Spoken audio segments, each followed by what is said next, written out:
Hi there, welcome to another flight simulator video. This one is looking at the Honeycomb Yoke. I've said annunciator, but actually it deals with every single LED that's on the yoke, and looking at how we can control that with Axis and Ohs, which is a new feature that's just arrived. Just a little bit of background about why we might want to do this. If you look at the simulator, as you know, you can make different profiles for the different controllers, but it doesn't detect which aircraft you've chosen, so it doesn't switch automatically. You have to remember to change the assignments, and that's kind of where I got started and why I was interested in Axis and Ohs. Then I bought the Honeycomb Yoke, and it's got the annunciator panel, which sort of doesn't work until you install an extra piece of software, which normally you would download and put into your community folder. Now I'm not using it at the moment, so I put it into a sort of temporary folder, this hold folder, and it's called the AFC bridge, and it controls the LEDs automatically, but it's got a kind of general purpose default configuration, and you have to go in and edit it to be specific to the aircraft you're working with. So you need to go and hunt down what condition it is that will trigger a light to come on, whether it's a variable, a warning, whatever it is that you want it to control.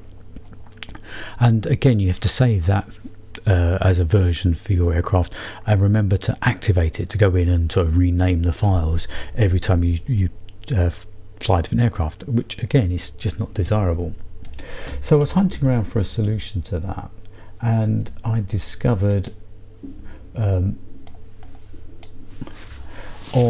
flightsim.to this product or download called Better Bravo Lights, which looks like it's going to do all the things you want it to do. So you can choose different configurations for different aircraft. Now I didn't get to download it because the day before I was going to do it, there was a new version of Axis and Ohs that came down, and within the documentation on page 83, it's got this thing about the ability to write to Honeycomb Yokes and Bravos, and you've got 4 different commands. The one to be able to write a string to turn the LEDs on and off, one that you can read what's going on and see which ones are switched on and off, and the ability to manipulate it literally bit by bit. You can turn on using the OR one specific LED, or turn off one specific LED.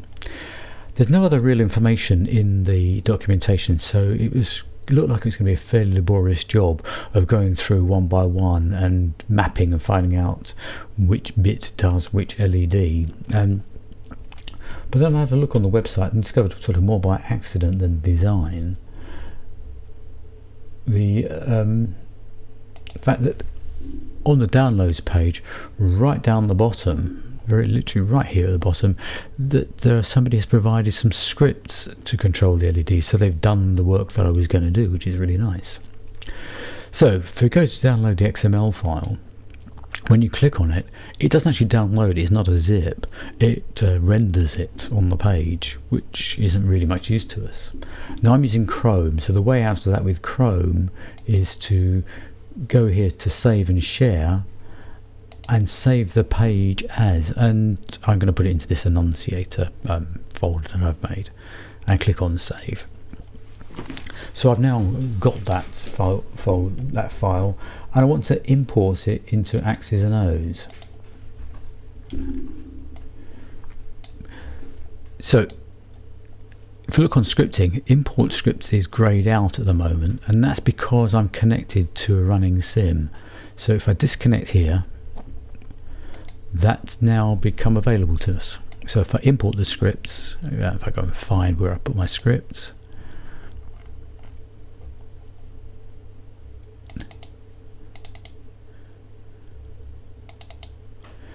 in that folder there, and just double click on it, it gives me the choice to selectively import any particular script, but I want the whole lot. So we'll click on there and bring them all in.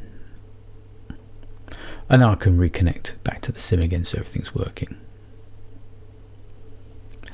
So now if I go and look in my scripts editor, at the scripts available, there's a group for the Honeycomb Bravo. And there's 58 different scripts, I think. It shows us what to do if we want to turn all the LEDs on or all the LEDs off. If we want to turn on just the gear green light, it tells us what to do for that, or to turn that off again, the gear light off. So it's got all the scripts there that we can use. But the other thing it's got is a kind of template, one to start with, a default, which will work for all of the different scripts there.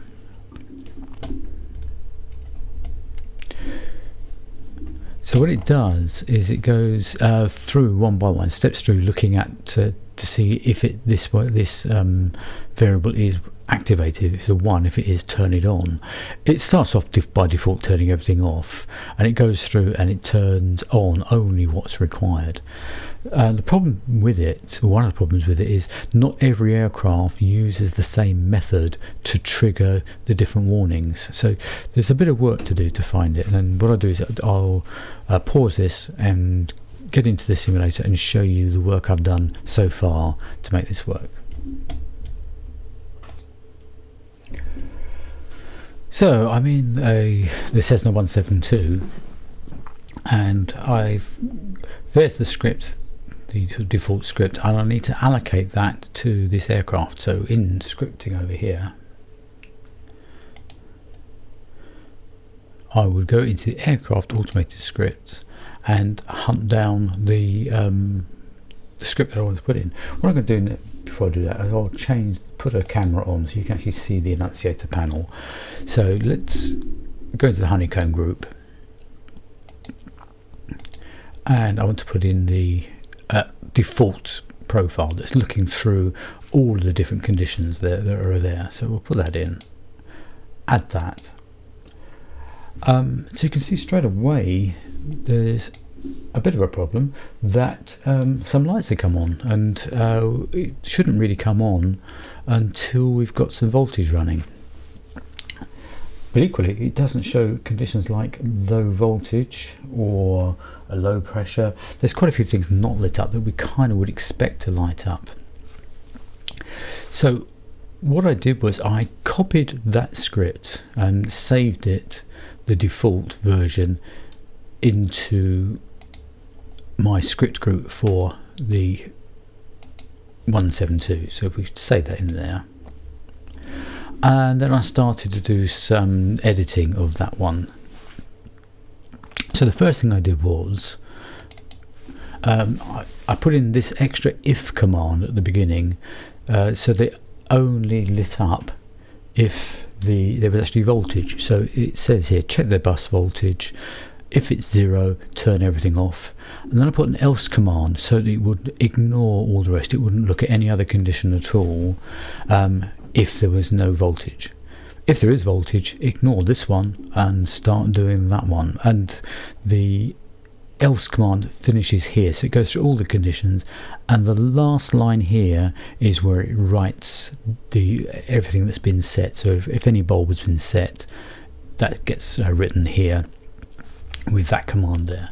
So that's my first edit that I did. The second one I had to do was that the electrical main bus voltage, that's what triggers if the warning light comes on. There is a warning. If we go back to the sort of default one, they're expecting it to use the warning voltage variable, but that doesn't actually do anything in this particular aircraft. So what I actually did was, if I just bring in another window for you,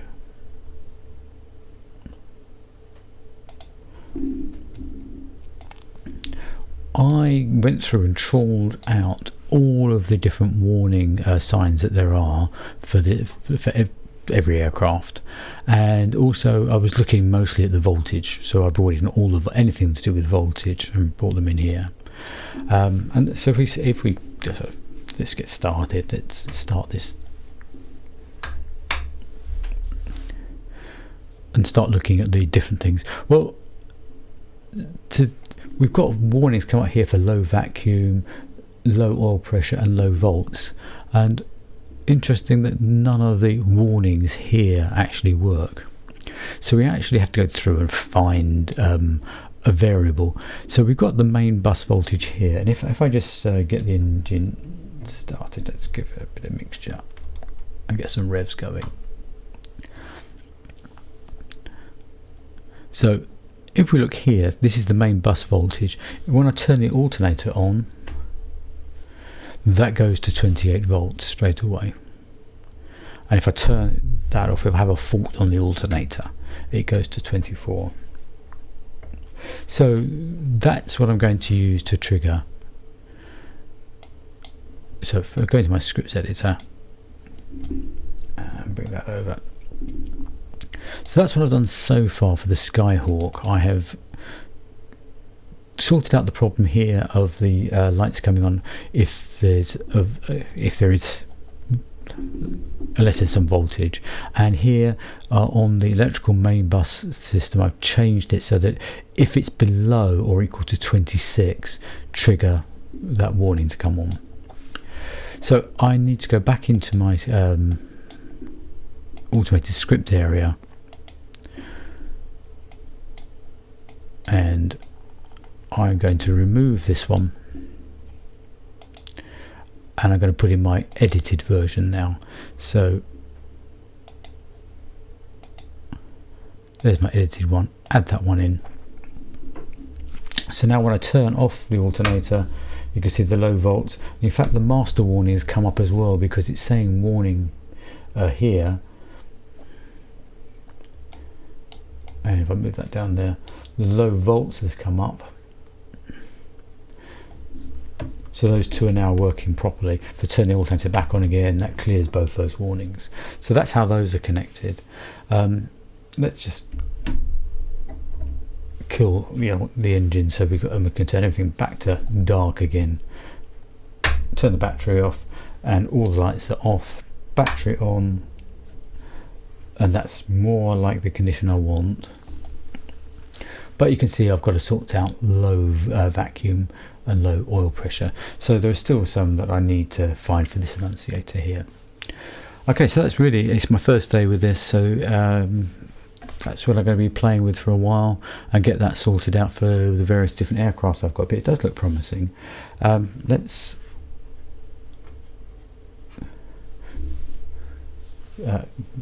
also, just while I'm here, let's just move the camera a little bit.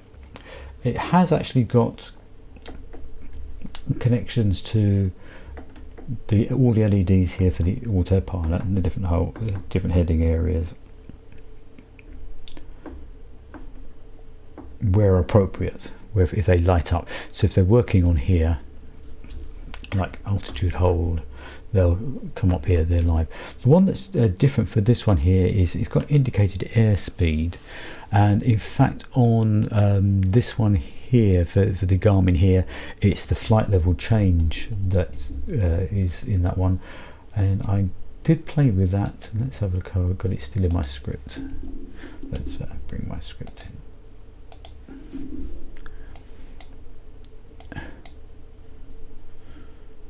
I need to get rid of that. Let's close that. There we go.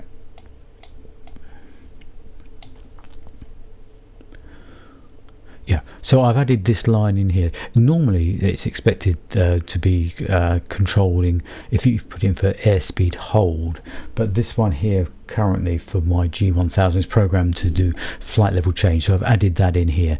The autopilot flight level change is still controlling the same LED, and you can have duplicates if you don't want to take a line out, and that's working now. It wasn't working before. Okay, so I'll keep you updated, but it looks like you've certainly got this way forward if you want to stay just with Axis and Ohs, but it also might be worth exploring the better Bravo lights if that is more your thing.